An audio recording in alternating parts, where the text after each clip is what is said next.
Question है 0.2x plus 0.3y is equal to 1.5 1.3 और 0.4x plus 0.5y is equal to 2.3। इसको हमें solve करना है। तो देखो जब भी ये जो क्वेश्चन है इसमें आप हमारा जो दिक्कत है, अगर ये सिंपल दिया रहता इसमें मतलब पॉइंट्स नहीं आते। मैंने आपसे हमेशा बोला देखो समीकरण गणित में स्टेप नहीं बदलेंगे, स्टेप तो वही है आपके। अब वो मुश्किल करने के लिए उसने क्या कर दिया, आपको पॉइंट वाले सवाल दे दिए, या वर्गमूल दे देगा या बट्टे वाले दे देगा। तो यहाँ उसने पॉइंट वाला सवाल दे दिया। तो आपको पॉइंट की कॉन्सेप्ट क्लियर होनी चाहिए। तो देखो उसमें क्या होता है, सब संख्या में देखोगे आप बराबर के इधर भी 1 पॉइंट बाद 0 एक संख्या बाद दशमलव लिखा हुआ है, और बराबर के इधर भी एक संख्या बाद दशमलव है, यहाँ भी एक संख्या बाद दशमलव है, यहाँ भी एक संख्या बाद है, यहाँ भी एक संख्या बाद। तो हमारा काम है कि दशमलव को हटाना। तो हम करेंगे क्या, एक्चुअली हम अभी क्या करते हैं, हमें पहली वाली समीकरण है इसमें भी 10 के मल्टीप्लाई कर देंगे। किसी भी इक्वेशन में अगर आप लेफ्ट हैंड साइड किस संख्या की मल्टीप्लाई करते हैं और राइट हैंड साइड भी कर देते हैं तो समीकरण में कोई चेंज नहीं होता, चाहे मल्टीप्लाई करें चाहे आप डिवाइड करें, तो समीकरण में कोई फर्क नहीं पड़ता। आप कर सकते हैं दोनों तरफ, पर शर्त तो होती है कि बराबर के इधर भी करनी है और बराबर के इधर भी करनी है।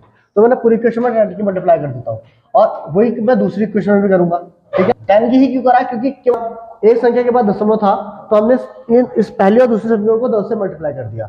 हमने ये जो संख्या बना दी, अब हम इसको बिल्कुल वैसे सॉल्व करेंगे जैसे आप पुराने सवाल को करते आए हैं। तो समीकरण 1 से x का मान ज्ञात करते हैं हमने अच्छा अब फिर क्या होता है, समीकरण 1 और 2 में हमें वो समीकरण लेनी होती है जो सरल है। अब यहाँ पे दोनों एक जैसी है, इसमें आप पहली वाली भी वैसे ही दूसरी भी वही, दोनों एक ही लेवल की है, तो हम कोई सी भी समीकरण ले सकते हैं। तो हम पहले समीकरण 1 का ले लेते हैं, वहां से x निकालते हैं। तो x निकालने के लिए हम क्या किया, 2x प्लस 3y को 13 करा, इस 3y को हमने यहाँ भेज दिया तो 13 माइनस 3y हो गया, और ये 2 मल्टीप्लाई में था तो यहाँ डिवाइड में चले गया। तो x इज इक्वल टू क्या आ गया आपका 13 माइनस 3y अपॉन 2, या होगी समीकरण 3। अब हमारा काम क्या होगा कि जो x का मान है, क्योंकि हमने समीकरण 1 से निकाला है तो अब हमें इसे समीकरण 2 में रखना पड़ेगा। तो हम कहेंगे समीकरण 3 से जो x का मान है समीकरण 2 में रखते हैं। तो हमने हम यहाँ पे लिख देते हैं 4x plus 5y equal to 23। यहाँ पे 4 हमने ऐसे x के बदले 13 माइनस 3y अपॉन 2 हमने रख दिया ब्रैकेट बंद, प्लस अपनी जगह 5y अपनी जगह बराबर अपनी जगह 23 अपनी जगह। अब हम क्या करेंगे, यहाँ पे देखेंगे हम ये पूरा एक पद है तो यहाँ 2 से 4 कैंसिल हो जाता है, तो हम 2 से 4 कैंसिल करा 2 आ गया, तो 2 आया, 13 माइनस 3y अपनी जगह पे है, प्लस अपनी जगह 5y अपनी जगह बराबर अपनी जगह 23 अपनी जगह। अब यहाँ पे 2 हट चुका है क्योंकि 2 से अपने 4 कैंसिल आउट कर दिया। अब इसके बाद हम क्या करेंगे, 2 की 30 से मल्टीप्लाई हो गया 26 हो गया, 2 की 3y से होगी तो 6y हो गया, प्लस 5y अपनी जगह इक्वल टू अपनी जगह। अब हम क्या करेंगे, यहाँ पे 26 से 6 नहीं सब्ट्रैक्ट करेंगे, हम ये देखा कि ये y है तो माइनस का 6y प्लस का 5y, तो माइनस 6 और प्लस 5 जो होगा आपका माइनस 1 आ जाएगा।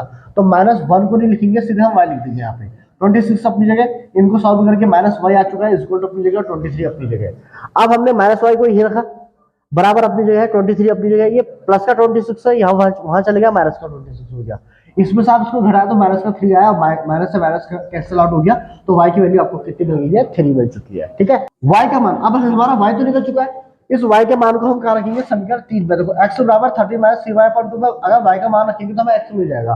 तो हम क्या करते हैं, y के मान को समीकरण 3 में रखते हैं, तो x equal to 13 minus 3y upon 2, और यह x अपनी जगह बराबर अपनी जगह 13 अपनी जगह माइनस अपनी जगह 3 अपनी जगह, इनके बीच में मल्टीप्लाई है 3 मल्टीप्लाई y, तो 3 मल्टीप्लाई y के बदले हमने रख दिया 3, तो 3 3 9 यहाँ हो चुका है, 13 माइनस 9 अपॉन 2। अच्छा बच्चे यहाँ पे गलती क्या करते हैं, 13 में से 3 सब्ट्रैक्ट कर देते हैं। हमें पता है कि पहले मल्टीप्लाई है तो पहले मल्टीप्लाई होल होगी, तो 3 3 9, तो फिर 13 माइनस 9 का आपका कितना गया 4 अपॉन 2, और 4 से 2 कैंसिल आउट गया 2, x की वैल्यू भी कितनी आ गई आपकी 2 आ चुकी है। तो यानी कि हमें x और y का मान मिल चुका है। ये नेक्स्ट सवाल आपका √2x plus √3y equal to 0 और √3x plus minus √8y equal to 0, और आपसे कह रहा है सॉल्व करना है।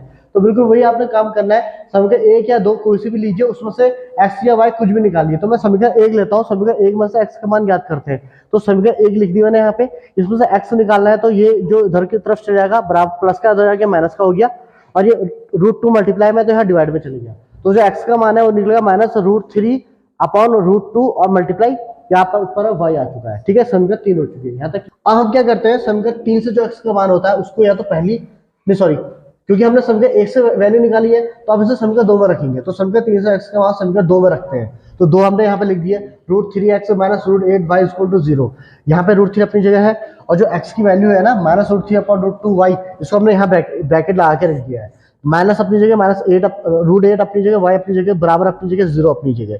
यहाँ पे हम क्या करेंगे, √3 और √3 की मल्टीप्लाई 3 हो जाएगा, और plus minus minus minus 3/√2y minus 8√2 minus √8y is equal to 0 आपका आ चुका है। अब हमने यहाँ पे क्या किया, हमने यहाँ पे कॉमन लिया है। हमने क्या किया, y और y जो है ना, देखिए y यहाँ भी है यहाँ भी है, तो हमने y कॉमन ले लिया, तो y कॉमन ले लिया तो ब्रैकेट के अंदर बचा minus 3/√2 minus √8y is equal to 0। अब ये मल्टीप्लाई में है, तो जब ये मल्टीप्लाई से 0 के अपॉन में जाएगा तो ये 0 कर देगा। देखो 0 के अपॉन में जाएगा सारा कुछ, ये सब जो है ये 0 के अपॉन में जाएगा, तो 0 के अपॉन में जाके क्या इसकी वैल्यू क्या आएगी आपकी, 0 आ जाएगी। ठीक है, इसलिए 0 आना है, तो इसलिए हमने क्या किया, इसको जब इसके अपॉन में जाएगा तो 0 हो जाएगा, तो y की वैल्यू क्या आ गई आपकी, 0 आ चुकी है। ठीक, फिर y का मान समीकरण 3 में रखते हैं, तो समीकरण 3 में आप रखिए तो यहाँ पे x is equal to minus √2y, तो यहाँ पे क्या आएगा, 0 आएगा, y की वैल्यू 0 है, तो जब इसकी मल्टीप्लाई करेंगे तो पूरा टर्म क्या हो जाएगा, 0 हो जाएगा, तो यानी कि x की वैल्यू भी क्या होगी आपकी 0, तो x और y आपका 0 आ रहा है सवाल में।